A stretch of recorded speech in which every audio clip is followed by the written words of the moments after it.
Big breaking news చూస్తున్నాము. ఆంధ్రప్రదేశ్ ముఖ్యమంత్రి Shri YS Jaganmohan Reddy గారు సంచలన నిర్ణయం తీసుకొని ముందుకు వెళ్తున్నట్టుగా తెలుస్తుంది. తాజాగా 4 లిస్టులు విడుదల చేసిన సీఎం జగన్మోహన్ రెడ్డి గారు తాజాగా 5వ లిస్టుపై కసరత్తు ప్రారంభించినట్టుగా తెలుస్తుంది. ఇది చివరి లిస్టు, ఫైనల్ లిస్ట్ అని కూడా చెప్తున్నారు. ఈ లిస్టులో దాదాపుగా 15 మంది పేర్లతో కూడిన కొత్త పేర్లు ఇందులో జతపరచడంతో పాటు ఇప్పటికే మార్చిన చోట మళ్ళీ మార్పులు ఉండే అవకాశం కూడా ఉంది అంటూ ఇప్పుడు కొత్తగా వినబడుతున్నమాట. దీంతో అంతా అవాకవుతున్నారు. ఆల్రెడీ మార్చిన చోట్ల ఇప్పటికే ప్రజల నుంచి కాస్త వ్యతిరేకత వచ్చినాయి. ప్రజల మద్దతు వేరే వాళ్ళకు ఉండడంతో ఇక్కడ కూడా స్లైట్ చేంజెస్ ఉంటాయి అనేది ఇప్పుడు వైసీపీ అధిష్టానం నుంచి మనకు అందుతున్న సమాచారం.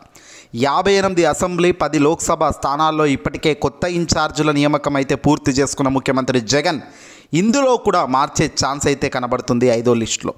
ఇక తాజాగా 5వ లిస్టుపై ఇప్పుడు వైఎస్ఆర్సీపీ పార్టీకి సంబంధించిన కేడర్ అంతా కూడా 1000 ఆశలతో ఎదురు చూస్తున్నారు. ఎవరెవరి పేర్లు వస్తాయి, ఎవరు ఏంటి అనేది. ఇక్కడ 15 మంది పేర్లతో కూడిన జాబితానైతే 5వ లిస్టుగా ప్రకటించబోతున్నట్టుగా తెలుస్తుంది మరికొద్ది నిమిషాల్లో.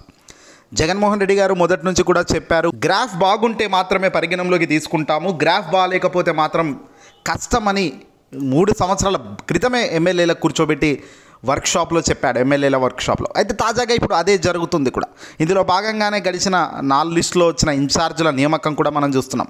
175కు 175 గెలవాలి అనే కసి పట్టుదలతో జగన్ అడుగులు వేస్తున్న క్రమంలో కొందరిని పక్కన పెట్టాల్సిన ఆస్కారం ఉంది. కొందరిని అసలు ప్రజల వద్దకే వెళ్ళలేని వ్యక్తులు అర్హులు కాదు అనేటట్టుగా జగన్మోహన్ రెడ్డి గారి సర్వేలో డాటా ప్రకారం ఆయన ఈ నిర్ణయాలు తీసుకోవడమే తప్ప వేరే ఇతర ఏ కారణాలు కూడా లేవు.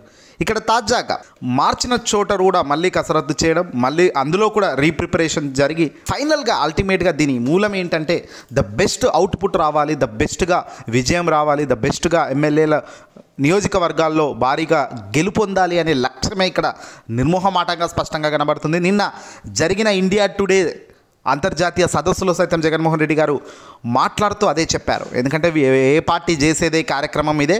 పార్టీలు అన్నప్పుడు వాళ్ళ సర్వేలు ఉంటాయి, ఆ సర్వేలకు డాటా ఉంటుంది, ఆ డాటా ప్రకారమే మనం అడుగులు వేస్తున్నాం తప్ప పూర్తిగా ఏదో ఎక్కడ ఎవరు చేయలేనిది అయితే మనం చేయట్లేదని కాదు. అది కూడా ముందే వాళ్ళకు చెప్పడం కూడా జరిగిందని కూడా ఇక్కడ ముఖ్యమంత్రి జగన్మోహన్ రెడ్డి గారు అయితే నిన్న ఇండియా టుడే వేదికలో కూడా చెప్పడం జరిగింది. ఏదేమైనప్పటికీ కూడా తాజాగా తెలుగుదేశం పార్టీ అయితే ఇప్పటిదాకా మొదటి లిస్టు కూడా ప్రారంభించలేదు. బహుశా వాళ్ళు లిస్టు పేర్లు కనుక విడుదల చేస్తే టీడీపీ, జనసేన కొట్టుకు చేస్తారు జనాలు. ఎందుకంటే అక్కడ ఆల్రెడీ ఇప్పటికే చాలా విభేదాలు తారాస్థాయిలో కొట్టుకుంటున్నారు, నువ్వెంత అంటే నువ్వెంత. ఇక ఈ లిస్టు కనుక బయటకు వస్తే మాత్రం పడక జనాలు మొత్తం టీడీపీని ఖాళీ చేస్తారు, అందులో డౌటే లేదు. ఈ వీడియోని అసలు లైక్ కొట్టి షేర్ చేయండి.